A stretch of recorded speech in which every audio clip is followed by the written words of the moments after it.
बिस्मिल्लाहिर्रहमानिर्रहीम। अस्सलाम वालेकुम नाज़रीन, मैं आपका मेज़बान मोहम्मद फारूक डोगर, नुमाइंदा ख़ुसूसी रोज़नामा पाकिस्तान मलेशिया आपकी खिदमत में हाजिर हूँ। हस्ब साबिक़ आज भी हमारे मेहमान हैं जनाब अतर कुरैशी साहब, जो चेयरमैन हैं TTSJ group of companies and chairman PMHDT। हम अपने मौजूद मेहमान को अपने प्रोग्राम में खुशामदीद कहते हैं। नाज़रीन, जैसे कि आपको मालूम है, जो मौजूदा सूरत हाल इस वक्त जो मुल्क की चल रही है, सियासी सूरत हाल, तो उस पर आज हमारा गुफ्तगू का आज हमारा मौजू है। तो सबसे पहले हम डिस्कस करेंगे जो अपोजिशन ने गुजरांवाला में जो एहतियाजी जलसा करने का प्रोग्राम बनाया है, और उसमें हुकूमत ने ज़बानी तौर पे तो इजाज़त दे दी है, लेकिन वो उसमें रुकावटें डालने की कोशिश कर रही है। तो इस सिलसिले में हम जनाब MS अतर कुरैशी साहब से उनकी राय लेंगे और उनसे पूछेंगे कि इस सारे जो सिनेरियो बन चुका है, इसमें इनकी क्या राय है और इस अपोजिशन को क्या करना चाहिए और हुकूमत को उसका क्या रिएक्शन करना चाहिए। जी जनाब कुरैशी साहब। जी, अस्सलाम वालेकुम व रहमतुल्लाहि व बरकातुहू। बहुत शुक्रिया जनाब मोहतरम फारूक डोगर साहब। अपोजिशन का जलसा और हुकूमत के इक़दाम, बात दरअसल ये है कि देखिए, अपोजिशन का तो काम यही होता है कि वो जल्द से जुलूस करे, रैलियां निकाले और जो अपनी डिमांड है उसको वो हुकूमत के सामने रखे। जी बिल्कुल। अब हुकूमत का काम ये होता है कि उनको फैसिलिटेट करे। जी, फैसिलिटेट किस तरह से करे हुकूमत? ये हुकूमत के इक़दाम जो हैं वो अवाम के अंदर हुकूमत की जो जड़ें हैं उनको किस तरह मजबूत करते हैं, या अवाम के अंदर उसका क्या तासुर जाता है। लेकिन अब तक जो हमें महसूस हुआ है, जो नजर आया है कि आपके जो मौजूदा प्राइम मिनिस्टर हैं, अवाम उनसे जो है वो रोज बरोज अगर देखा जाए तो बदजन होती चली जा रही है, ग्राफ गिरता चला जा रहा है। देखिए, अपोजिशन बेनिफिट उठाती जा रही है, आगे बढ़ती जा रही है। उसकी वजह भी यही है हुकूमत का फेलियर। हुकूमत के जो इक़दाम हैं, जो हुकूमत का काम था, उस तरफ हुकूमत की तवज्जो है बहुत कम रही है। बल्कि हम अवाम ने ये महसूस किया है कि जब से ये हुकूमत बनी है, अवाम की इस्तिलाहत के लिए, अवाम की फलाह और बहबूद के लिए जो भी उसके काम उसने किए हैं, लेकिन वो नाकाफी है। लेकिन बहुत सारे इक़दाम नहीं किए, बहुत सारे इक़दाम जो है अवाम की बेहतरी। हाँ, लेकिन उसका एक टारगेट जरूर हमें नजर आया है, वो ये कि अपोजिशन की टांगें खींचती रहे। देखिए, अपोजिशन में अगर काली भेड़े हैं, चोर हैं, डाकू हैं, लुटेरे हैं, तो वो सारे हुकूमत के अंदर खुद भी बैठे हुए हैं। अगर आप हुकूमत की ही अपने लोगों की तकरीर सुने और उनके बयानात सुने, तो वो भी खुलकर अपनी ही जमात के ऊपर जो है तनकीद करते हुए नजर आ रहे हैं। बिल्कुल। ऐसी सूरत हाल के अंदर हुकूमत के इक़दाम क्या होने चाहिए ये हुकूमत बेहतर जानती है, लेकिन हम अवाम जो देख रहे हैं वो ये देख रहे हैं कि हुकूमत ने एक खास तबके को, उसमें आप चाहे किसी जमात को कह लें या खास लोगों को कह लें, उसको टारगेट बनाकर सारे इक़दाम, अपनी सारी तवज्जो का मरकज उसको बनाया हुआ है।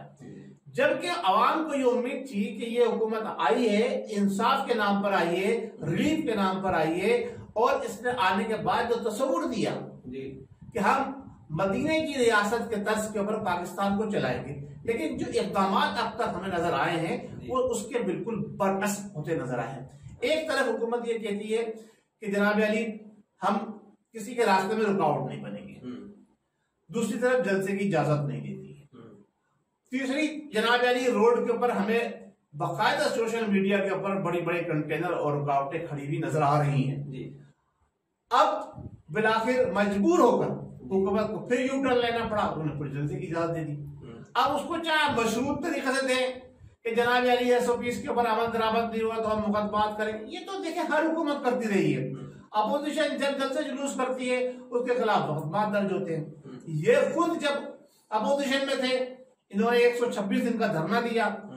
इन्होंने क्या कुछ नहीं किया उस धरने के अंदर। क्या किया? सबसे ज्यादा तोड़ फोड़ सुप्रीम कोर्ट आप बता दें। एक नहीं, बहुत सारी है जनाब, बताए ना। इन्होंने बाकायदा नाम लेके, निशाना लेकर हमारे फोर्सेस के जो हमारे रखवाले हैं, चाहे वो पुलिस वाले हों चाहे आर्मी के लोग हों, उन्होंने निशाना लेकर उनको कहा कि हम तुम्हें छोड़ेंगे नहीं, हम तुम्हें मारेंगे। कोई सबूत है आपके पास? ये बात रिकॉर्ड पर मौजूद इमरान खान साहब ने खुद किया जनाब। फिर पीटीवी के ऊपर हमला किया, तोड़फोड़ करी।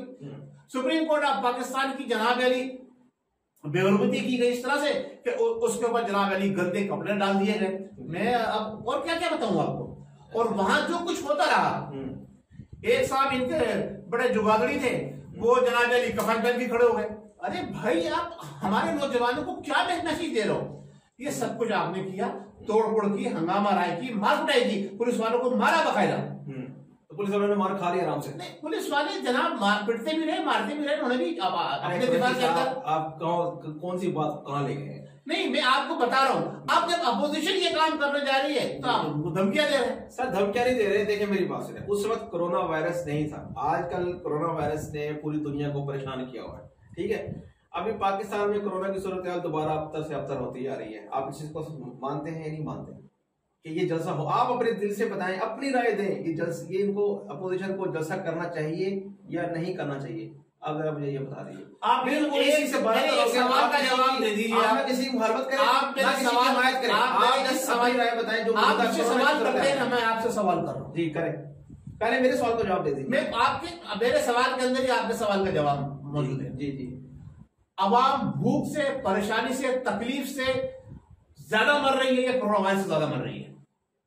मेरे ख्याल से कोरोना वायरस से ज्यादा मर रही है। जनाब बिल्कुल गलत है, नहीं बिल्कुल गलत है आपकी बात। आप लोग आप एग्री करें या ना करें, हम अवाम हैं, हम भूख से परेशान हैं, हम कोरोना वायरस से परेशान नहीं है, हम बेरोजगारी से परेशान है। तो आपका क्या मतलब कहने का मकसद ये है कि सुनिए बात, हम बेरोजगारी से परेशान है, हम जो है कोरोना वायरस से परेशान नहीं है, हम नाइंसाफी से परेशान है, हमें अदलिया इंसाफ नहीं फराहम कर रही है, हम कोरोना वायरस से परेशान नहीं है। कोरोना वायरस हुई है, कोरोना वायरस एक वबा है और बीमारी है, लेकिन इससे बड़ी बीमारियां जो है ना वो हमारे मुल्क के अंदर मौजूद है। वो चोरी, धोखाधड़ी, मकर, फरेब, अच्छा वो बीमारी, ये बड़ी बीमारियां हमारे मुल्क के अंदर उस कोरोना वायरस से ज्यादा अफेक्टिव है, आवाम इससे ज्यादा परेशान है। आप देखें तो सही ना यार कि कहां से कहां तक ले गए जनाब। अच्छा आपका कहने का मकसद ये है कि जिस इस वक्त जो आवाम अपनी भूख से, अपनी बेरोजगारी से जो परेशान है, वो इन चले हुए कारतूसों के साथ निकलेगी रोड पर? चले हुए कारतूस जी, ये किसे कह रहे हैं हम? चला हुआ वो भाई, हम अवाम है यार, हम अवाम है, अवाम रोड में आएगी, हुकूमत कोई भी नहीं रुकेगी, उसके सामने कोई भी आ जाए। हम अवाम है, आपको भी पता, हमें पता है, हम रोड पर आती है अवाम। देखें अब वही तो, यही चीज तो सोचनी है ना हुकूमत को। फिर जब आपको पता है, एक सेकंड, जब आपको ये पता है कि ये चले हुए कारतूस से ये कुछ नहीं बिगाड़ सकते, तो उनको चलने दो, उनको और उड़ने दो, उनको और गंदा होने दो। देखिए ना मेरी बात सुने, इससे कोरोना वायरस फैलने का कहां मिलेगा? तो सर फैल सकता है ना, वो जलसा करेंगे, उन्होंने धज्जियां उड़ा देनी है, इन्होंने जलसा करेंगे तो जनाब अली कोरोना वायरस फैलेगा। जी अभी जो चैनल के ऊपर पूरे पाकिस्तान में प्रोग्राम हुए, गुत्तम गुत्ता एक लोगों के साथ कंधे से कंधा रगड़ते हुए चल रहे थे, और जिसमें बाकायदा एक जगह पर उन्होंने पुलिस वालों को मारा भी है, वीडियो सोशल मीडिया पे आ गई है। जो अभी जो चैलूम का प्रोग्राम जो हुआ, जुलूस जो निकला सारा, हमारे एक तबके ने मजहबी फिरका है भाई, मजहबी फिरके की बात जो भी उन्होंने कुछ नहीं किया एसओपी के मौजूद पर। असल में हमारा मौजूद गुफ्तगू ये एसओपी के तहत कुछ नहीं हुआ। देखिए हम किसी भी फिरके से ताल्लुक नहीं रखते, एसओपी के तहत ना ही हम किसी फिरके की सपोर्ट करते हैं और ना ही किसी फिरके की मुखालफत करते हैं। हमारी बात हो रही है सर अपोजिशन की, ये जो ये जलसा कर रही है, क्या इसको जलसा करना चाहिए? बिल्कुल करना चाहिए। अपोजिशन का हक है, अवाम का हक है, अवाम अपने अवाम का तो हक है। मैं अपोजिशन का पूछ रहा हूँ, अपोजिशन अवाम ही तो है, अलग चीज है, अपोजिशन अलग है। किसने कहा? ये वही अपोजिशन है जो आज से 25 साल तक हुकूमत करते रहे हैं, जिन्होंने पाकिस्तान का वो बेड़ा गर्क कर दिया है कि पाकिस्तान की इन्होंने जड़ें तक हिला दी हैं। इन लोगों के जो बोए बीज हैं वो मौजूदा हुकूमत काट रही है। आप इस चीज को मानते हैं नहीं मानते? अंडे जो है वो 200 रुपए दर्जन हो गए जी, तो वो भी तो क्या पिछली हुकूमत मरगियों को जनाब अली सबक पढ़ा के गई थी कि अंडे कम देना? यार क्या बात करते हैं यार आप। देखिए मेरी बात है, अंडों की जो प्राइस है, ये मुर्गी जो पैदा भी नहीं हुई थी पिछली हुकूमत के अंदर, वो अब अंडे दे रही है। तो उसको वो पढ़ा के समझा के गए थे, आने वाली नस्लों तक का दर्श दे गई थी पिछली हुकूमत। आप पिछली हुकूमतों के ऊपर न ला दें। अगर आप पिछली हुकूमतों के ऊपर लाते हैं तो सबसे पहले सुनिए, पिछली हुकूमत के अंदर जितने लोग थे उन जमातों के अंदर सबको बाहर निकालिए जो आज इख्तियार में बैठे हुए इस हुकूमत के साथ। लोटे नहीं कैसे चलो लोटे उसको भी बदतर है सर, वो इलेक्टेड है, अवाम ने उनको इलेक्ट किया है, अवाम ने उनका हक है जो से मर्जी पार्टी ज्वाइन करे। आप होते हैं लोटा कहने वाले हैं, आप और मैं कौन होते हैं लोटा कहने वाले? अवामी अपोजिशन की जिम्मेदारान को भी इलेक्ट करती है। अब अगर आप देखें तजरियतन अगर आप देखें तो अपोजिशन पार्टी ने जो वोट लिया है वो कितना है उसका, और जो मौजूदा हुकूमत की पार्टी है उसका वोट रेशियो में फर्क कितना है? बहुत फर्क है। कितना फर्क है बताइए सर, आपको यही नहीं पता? सर 19-20 का फर्क है जनाब, आप बता दीजिए। 19-20 का लाखों का नहीं, चंद हजार वोटों के फर्क से जनाब अली अब जो मौजूदा हुकूमत है वो हुकूमत बनाई जी। अगर आप अपोजिशन जमातों के वोट सबके इकट्ठे कर लें जी, जो इस हुकूमत के खिलाफ है, जो इस तहरीक के खिलाफ है, जो इस नाम नेहाद डिक्टेटर वजीर आजम के खिलाफ है, जो डिक्टेटरों की गोद में बैठ के वजीर आजम बनाए, उनके वोट ले लीजिए तो अपोजिशन जो मौजूदा हुकूमत है इससे वोट ज्यादा इसके वोट ज्यादा है। अपोजिशन के पास वोट बैंक बड़ा है बनिस्बत मौजूदा हुकूमत के। अगर आप ये बात करते हैं तो फिर आप वो देखिए कि अवाम उनके साथ है या इसके साथ है। सर वो तो अभी देखें, ये बता दीजिए ना, इलेक्शन में पता लग जाएगा। नेक्स्ट इलेक्शन की बात मौजूदा नेक्स्ट इलेक्शन जब आएगा अभी बात करेंगे। वो एक छोटी सी रैली नहीं निकाल सकते अभी, सूरत हाल ये छोटी सी उनका पकड़ा गया, वो एक छोटी सी रैली नहीं निकाल सके। जब आप जलसों की बात करें, जलसा नहीं, वो जलसियां है, जलसी करने देना, फिर उन्हें जलसी क्यों करने दे? कोरोना का एक अजाब आया हुआ है हमारे ऊपर, तो एसओपी के तहत नहीं हो सकता ये, तो फिर आप रोक के दिखाएं। चलिए अगर गवर्नमेंट की ताकत है, मैं कहता हूँ हुकूमत ताकत है, हुकूमत रोक के दिखाए ताकत से। अगर हुकूमत नाकाम हो गई रोकने में इस जलसे के तो हम समझेंगे हुकूमत सच्ची है। अगर हुकूमत फेल हो जाती है, जलसा होता है, चाहे वो जलसी की सूरत में हो, तो हुकूमत का फेलियर है। ये तो अपोजिशन को सोचना चाहिए ना, वो क्यों लोगों की आवाम से खेलना चाहती है? देखेगी अपने जाती मुफाद के लिए, जाती मुफाद है, जाती मफाद बिल्कुल जाती मुफाद है। वो बैठा हुआ है लंदन में, उसको सिर्फ एक ही बात आती है, मुझे क्यों निकाला? अब भाई तूने यूं निकाला, तूने करप्शन किया, तूने मुल्क को लूटा है, तो तूने और तेरे पूरे खानदान ने मुल्क का बेड़ा गर्क कर दिया, तो ये इसलिए निकालना है। वो कहते हैं मुझे क्यों निकाला? ये अब आप पुराने राग ना अलापे, नहीं मैं राग नहीं पुराने राग ना अलापे। आप कहते हैं करप्शन करने में आईना दिखाएं भाई, आईना पहले खुद देखे अपना आईना। सर ये आपकी जो शफाफ आपका आईना खुद देखे, आटा चीनी चावल, आटा चीनी चावल, पेट्रोल, ये सारे इस हुकूमत के अंदर जो करप्शन हुआ है उनको कहाँ निकाला? उनको कहाँ निकाला? उनको कहाँ निकाला? जवाब दीजिए मेरे भाई। देखिए आप आए थे कि हम करप्शन नहीं होने देंगे, पिछले लोगों ने करप्शन किया, उन्हें आप बंद करें, उनको आप बंद करें, उन्हें पाबंद नाजिल करें, उन्हें सजाएं दें। लेकिन जो आपके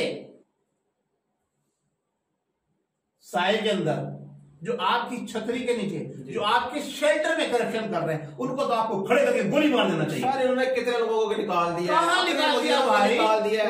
वो फैसलवाड़ा अभी तक घूमता फिर रहा है बाहर। क्या इल्जाम है उस पर? उस पर इल्जाम ये कि जनाब उसने जायदादें छुपाई है, इलेक्शन कमीशन को शो कराया। कहाँ शो कराया? क्यों क्यों भागा? क्यों से बाहर है? तो इलेक्शन कमीशन ने क्यों नहीं कार्रवाई की? क्यों? इलेक्शन कमीशन तो आजाद है। आजाद कहाँ है?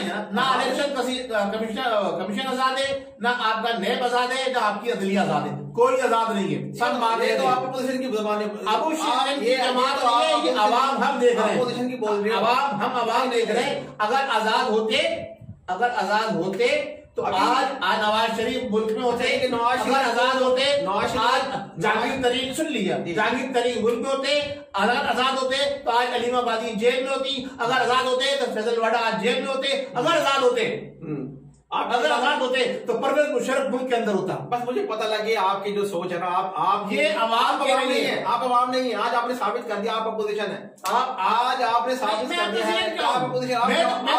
जेल में होने चाहिए थे। देखिए मैं ये कह रहा हूँ जेल में होने चाहिए थे। अगर हुकूमत इंसाफ के तकाजे पूरे कर रही थी, तो ये सारे अफराद जेल में होने चाहिए। ये क्यों आजाद घूम रहे हैं? मैं नवाज शरीफ की हिमायत नहीं कर रहा हूँ जी, मैं कह रहा हूँ उसको जेल में होना चाहिए था। वो बाहर क्यों है?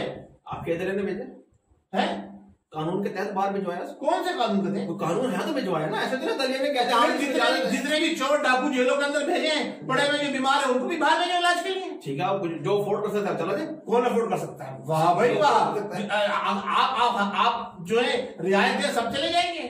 यार ये बातें नहीं करो यार। इसका मतलब ये है कि अमीरों के लिए कानून हो रहे, गरीबों के लिए कानून हो रहे नहीं। ये आप इस्लामी माशरे की बात करते हो, फिर आप कहते हो जो अफोर्ड करता है वो चला जाए। इसका मतलब जो चोरी कर रहा है वो सही है, चोरी करेगा, पैसा होगा, वो जो कुछ बख्तियार करता रहेगा जी जी, वो दंदराता करेगा मुल्क के अंदर, उसके लिए कुछ मैंने आपका नुक्ता नजर सुन लिया। आपकी निगाह में अपोजिशन को ये जलसा करना चाहिए, आपकी राय, आपका ये जो जवाब मुझे मिल गया जी। नाज़रीन, जनाब एम.एस. सदर साहब ने जो गुफ्तगू की आप लोगों ने सुनी। अब हमारा नेक्स्ट क्वेश्चन है, आज हम दो मजीद मौजू पे गुफ्तगू करेंगे। फर्स्ट ये है कि BRT जैसे पंजाब में जो वो है मेट्रो की तर्ज की जो बस, जंगला बस बोले जी जी, तो इसी तरह प्राइम मिनिस्टर की जबान बोले जी जी जी सर। PTI गवर्नमेंट ने BRT के नाम से एक बस रैपिड ट्रांसपोर्ट सिस्टम शुरू किया था, लेकिन अब उसमें इस कदर करप्शन के खुल चुके हैं कि मैं खुद मजबूर हो गया हूँ, दरवाजे मैं खुद मजबूर हो गया हूँ कि ये क्या हो रहा है, ये कौन सी इंसाफ की हुकूमत है। ये मैं आपसे देखिए नाज़रीन, मैं इसे कहता हूँ ढोंगी राजा। सुनिए, मैं इसको वज़ीर आज़म नहीं कहता हूँ, मैं इसको कहता हूँ ढोंगी राजा। सुन लीजिए, मैं जरा नाज़रीन से बात करूँ। नाज़रीन, यहाँ जो हमारे प्रोग्राम करने का मकसद ये है, ना तो हम किसी हुकूमत को सपोर्ट करते हैं, ना हम अपोजिशन को सपोर्ट करते हैं, हम बिल्कुल ग्राउंड रियलिटी पे बात, रियलिटी उस पर बात करते हैं। अभी BRT में जो करप्शन के दरवाजे खुले हैं, अभी मजीद BRT में 8 अरब रुपए के लिए उन्होंने डिमांड कर लिया कि हमें इसको मजीद 8 अरब रुपए इशू करो। तो ये तो मेट्रो से भी 3 गुना ज्यादा महंगी पड़ गई है। तो जनाब मोहतरम इमरान खान साहब, इसका जवाब कौन देगा? आप देंगे या फिर हम देंगे? आप भी देंगे। इमरान साहब तो जवाब देने के लिए बने नहीं है, वो ऊपर से उतरे हैं और वो उन लोगों के कंधों पर बैठ के आए जो कभी जवाब नहीं देते रहे। तो मैं इसका अवाम आपसे ये सवाल करती है कि देखें, मैं इसको कहता हूँ ढोंगी राजा जी, और थूक कर चाटना हमारे यहाँ जो ना हमारे माशरे में बहुत बुरा समझा जाता है। बिल्कुल। लेकिन इस शख्स को हमने ये देखा है, ये बगैर किसी के कहे खुद थूकता है, खुद थूकता है, फिर खुद चाटता है, फिर थूकता है, फिर चाटता है, फिर थूकता है, फिर चाटता है। ये इसकी प्रैक्टिस है।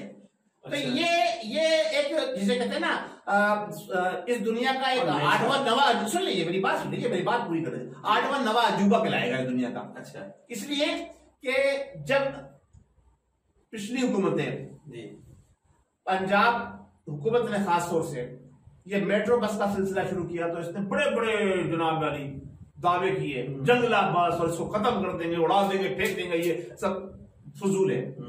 ओ भाई, अब जब हुकूमत मिली एक सूबे की, खट से जनाब अली मेट्रो स्टार्ट कर दिया। अच्छा जनाब अली, वो जितने बजट से शुरू हुआ था, उस जितना टाइम उसके लिए दिया गया था, उन्होंने कहा हम इससे पूरा करके दिखाएंगे और हम बताएंगे कि करप्शन को किस तरह कंट्रोल किया जाता है। उसके बाद हुआ क्या, वो सब अवाम के सामने और डेढ़ में नहीं जाना था। जो 3 साल का प्रोजेक्ट था वो 8 साल में जाकर अभी तक पूरा नहीं हुआ। चलो जी, चल गया जैसे तैसे। मैं एग्जाम्पल के तौर पे बता रहा हूँ, करेक्ट फिगर मेरे पास नहीं है कि जनाब अली 100 रुपए से स्टार्ट हुआ था, 2000 में पहुंच गया। 1000 में नहीं, 2000 में पहुंच गया। चलो जी, वो भी अवाम के ऊपर बोझ पड़ा, अवाम ने पड़ा। अब जब इतना कुछ हो गया था तो मेरे भाई चलता तो सही, तो अभी 8 अरब और मांग रहे हैं। जितने स्टार्ट लेते ही बसों में आग लगना शुरू हो गई, रोड गिरने शुरू हो गए।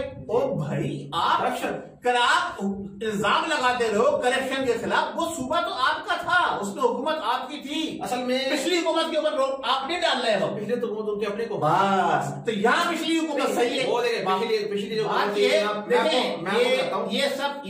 ये एक गोरख धंधा है, ये सियासत है।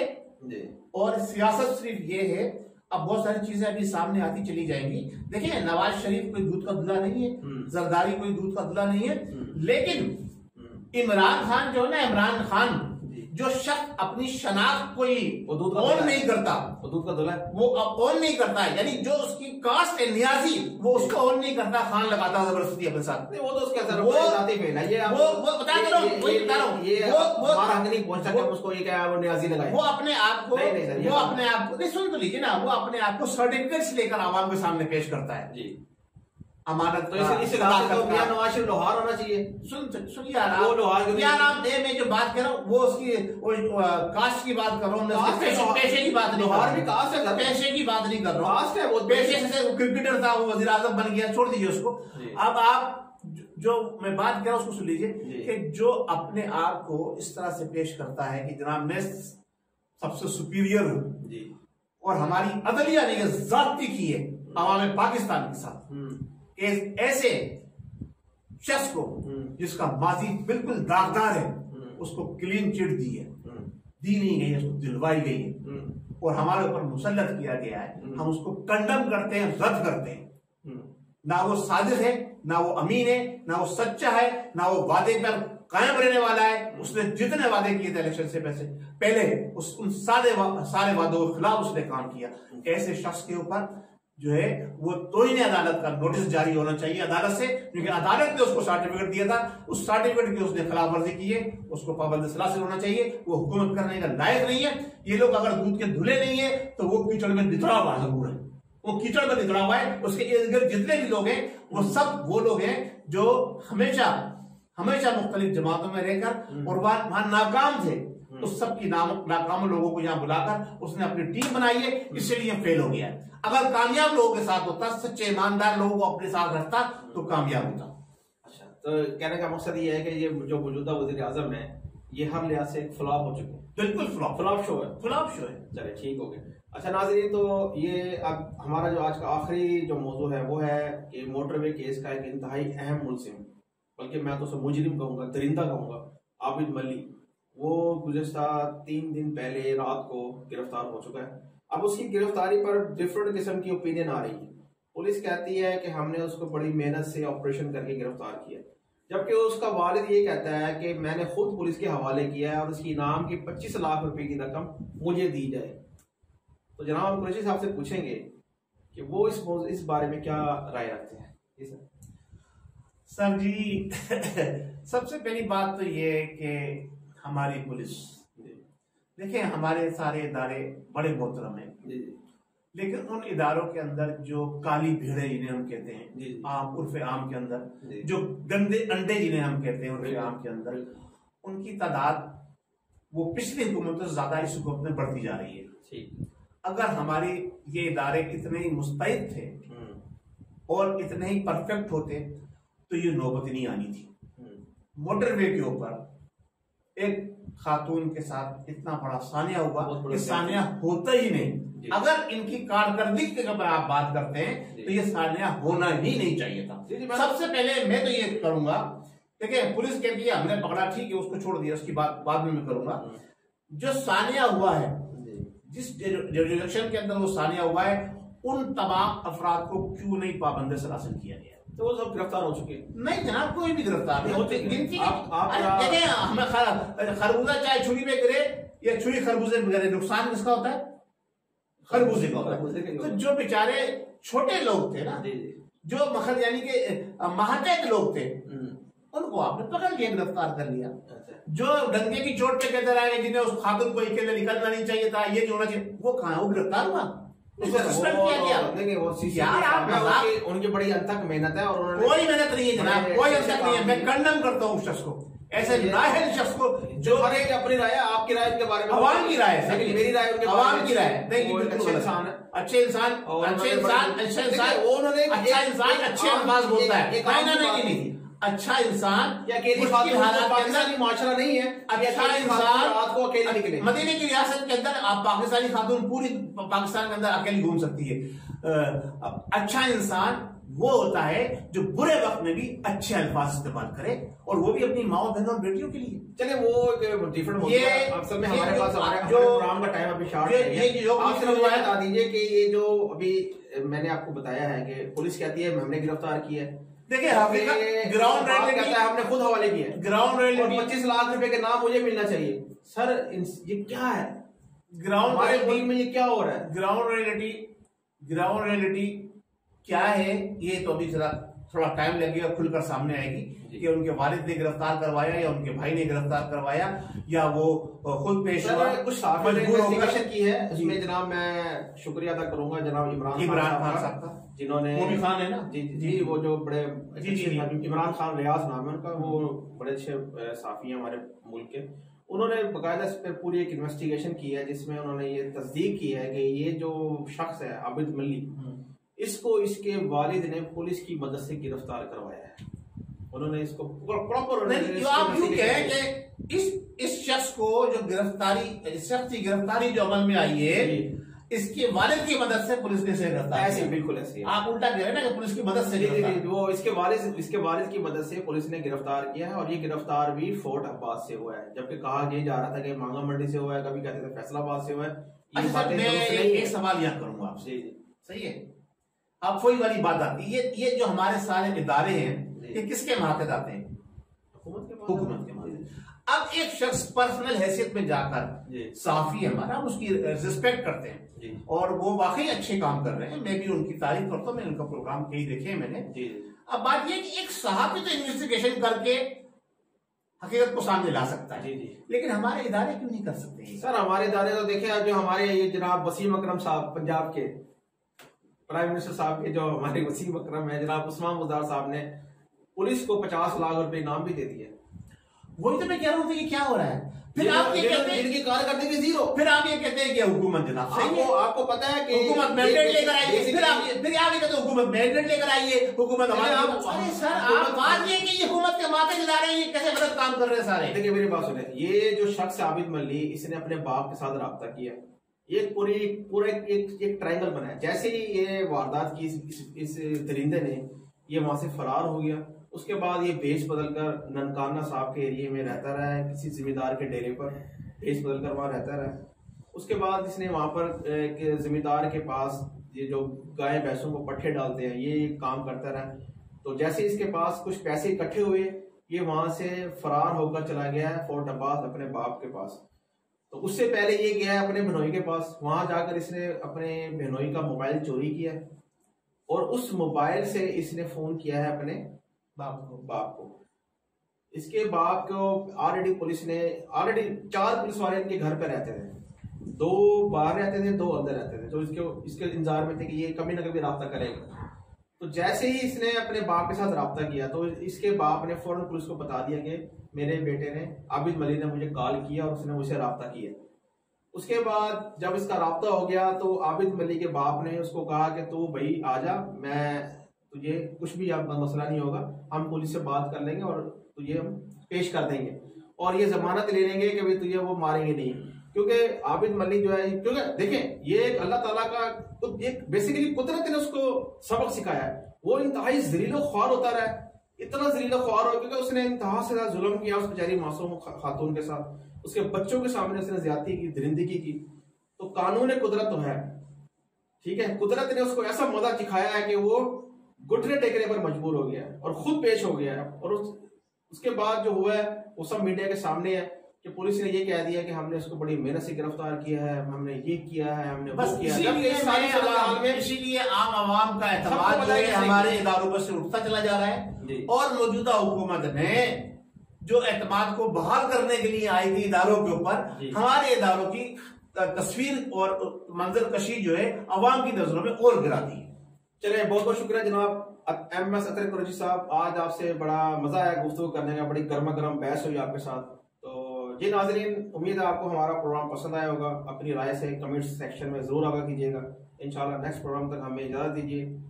अल्लाह हाफिज, पाकिस्तान जिंदाबाद।